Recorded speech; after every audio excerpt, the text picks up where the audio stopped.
दो नेता। दूसरा कौन? दो नेता, पहला बिहार में प्रशांत किशोर और दूसरा झारखंड के टाइगर जयराम महतो।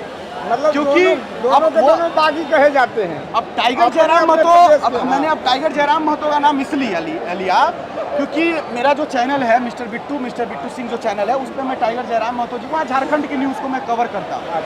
शुरुआत में जब हम टाइगर जयराम महतो को देखे ना, तो मुझे लगा कि ये भी वही, ये मतलब कुछ भी है, भाषण देगा, बस ये आया बोल दिया बाहरी भाषा नहीं चलतो, बाहरी को भगाओ, ये वो। मुझे बुरा लगता था कि टाइगर जयराम महतो आखिरकार बिहारियों को लेकर या फिर बाहरियों को लेकर ऐसा क्यों सोच रखते हैं। लेकिन जब हम उनकी सोच को समझे धीरे धीरे, तो समझ में आया कि नहीं, कोई भी इंसान सबसे पहले तो अपने घर को देखेगा। अगर वो झारखंड के, तो सबसे पहले उनका कर्तव्य बनता है कि पहले वो झारखंडी को देखेगा।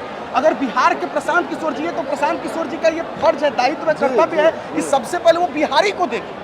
वो नहीं होना चाहिए कि माननीय नीतीश कुमार जी सोरेन और हेमंत सोरेन ने बहुत बुरा किया है, बहुत गलत किया है झारखंड और झारखंडियों के साथ, ये हम लोग भी जानते हैं। इसीलिए ना, जिस तरीके से हमने झारखंड में विधानसभा चुनाव में टाइगर के क्रेज को देखा है, टाइगर जयराम महतो जी भी बोले हैं, अपने मुंह से बोले हैं, उनका इंटरव्यू मैंने अपने वीडियो में भी चलाया है कि बिहार में अगर कोई नेता दिख रहा है कि कुछ कर सकता है बिहार के लिए और बदल सकता है बिहार को, तो वो प्रशांत किशोर है। खुद टाइगर जयराम महतो बोले, वो टाइगर जयराम महतो जो आज हेमंत सोरेन की कुर्सी हिला देते हैं। विधानसभा में जब टाइगर बोलते हैं, तो आप देखिए कि वहाँ पे बड़का बड़का मंत्री जो है ना, चुप, स्पीच मैं भी बोल नहीं सकता है। टाइगर दहाड़ दिया तो बीच में मंत्री का औकात नहीं है बोलेगा, क्योंकि टाइगर उसके बीच में काउंटर करता है, मतलब संतुष्ट नहीं कर पाता। प्रशांत किशोर जी को हम देखना सबसे शुरू किए। देखिए, शुरुआत में कोई भी पहली बार देखता है तो उतना कोई नहीं जानता। प्रशांत किशोर जी को हम देखे होंगे, आप देखे होंगे, पहली बार में कोई कितना ही समझेगा, लेकिन जब थोड़ा सा समझा नहीं।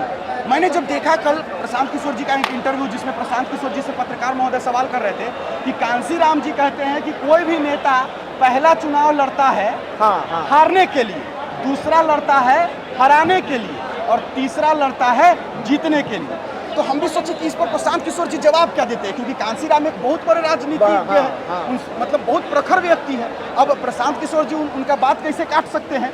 इतना बेस्ट जवाब प्रशांत किशोर जी दिए, इतना बेस्ट जवाब, मेरा दिल खुश हो गया। हम कहे कि ये होना चाहिए, मतलब कि एक नेता के अंदर जो समझ हो, बुद्धि हो, वो ऐसा होना चाहिए। उन्होंने जवाब दिया कि जिस समय कांसी राम जी ये बात बोले थे, वो सही बोले थे। उस समय जो युग था, उस समय सोशल मीडिया का युग नहीं था। उस समय अगर पहला चुनाव कोई लड़ता था तो वो इसलिए, वो हारने के लिए इसलिए लड़ता था क्योंकि उसको उस वक्त कोई जानता नहीं था, और चर्चा हो जाए, हारने के बाद चर्चा हो जाता। फिर दूसरा जो है, पहला हारने के लिए, दूसरा हराने के लिए, तो इससे दूसरा बार में चर्चा हो जाएगा और तीसरा बार में वो जीत जाएगा। लेकिन जो आज प्रशांत किशोर जी बोले कि आज का युग सोशल मीडिया का है, आज अपनी बात जो पहले 15 साल लगता था पहुंचाने में, आज 3 साल में लोग पहुंचा सकते हैं। और इसीलिए आप जो देख रहे हैं, ये यूट्यूब क्रिएटर जो मीटअप हुआ, ये इसलिए प्रशांत किशोर जी थे, मनीष कश्यप जी भी थे, इसलिए